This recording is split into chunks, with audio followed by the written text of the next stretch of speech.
There have been some rumors actually that Project Zomboid was actually originally a mod for you. I think you just quickly mentioned that Project Zomboid has a timeline. Yes, they do. You can definitely check that out. It's not the one thing that they're stating, especially staff such as Enigma Gray on their Steam community posts, is that we're still several months out. They are pushing for 2023, but this isn't something that's just going to come up recently.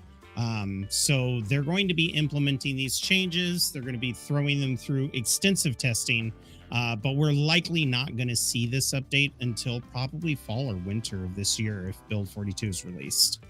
But there's a lot to Build 42 that establishes the foundation for NPCs that I think are quite exciting. Animals, of course, being one of the newer ones that they were talking about, not only livestock, but hunting, as well as the new crafting interface and the recipes they're talking about. Well, I definitely think NPCs should be last. One of the things that the developers are trying to make clear on their blog posts, including an image of their timeline, is that the NPCs Stage 1 event won't even happen until Build 43.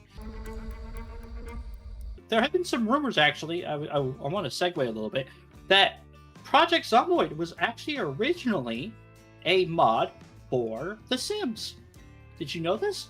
I did not know that, but I wouldn't be surprised with how, when it released in 2011, like what you saw in it, what they were trying to achieve, I wouldn't doubt it at all. And it kind of feels like The Sims 1 with the way that furniture and stuff operates. So, oh, that's really cool. Now remember, folks, these are rumors.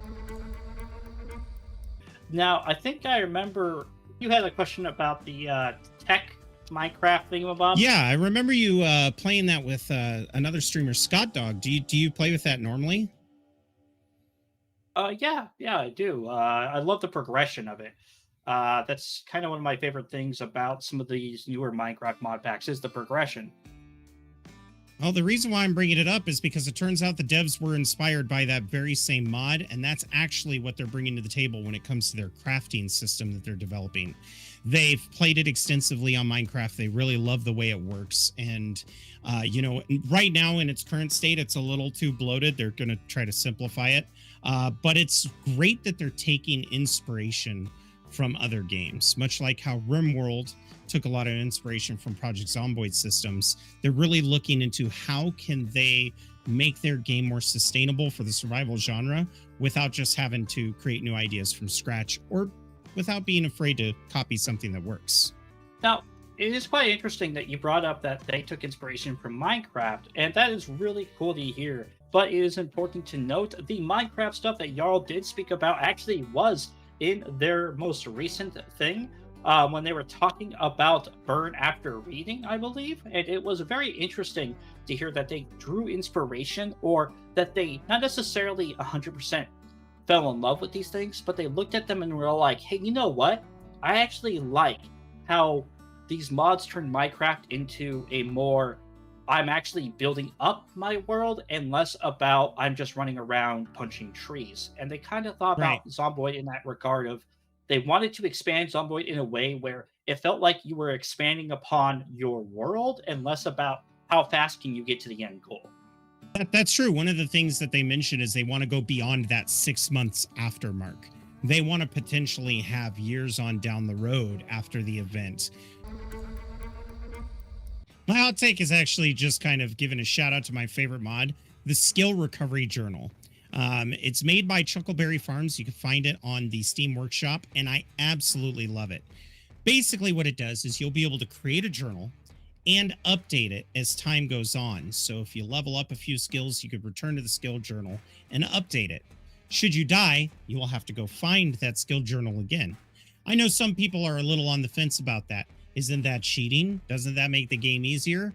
But in my opinion, you can play it any way you want. You can keep your skill journal locked up at your base where it's safe, or you can play like I do, carry it with you.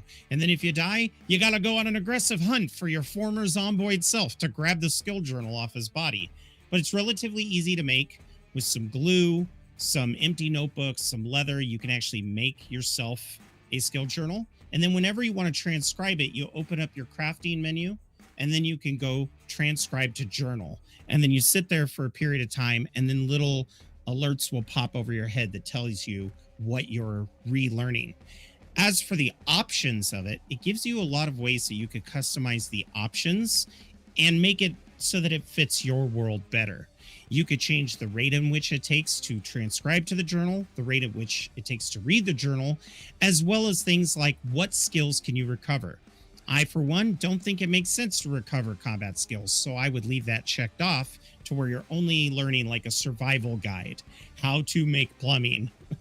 So I love that mod, and I highly recommend it to anybody. Well, folks, thank you very much for watching our video.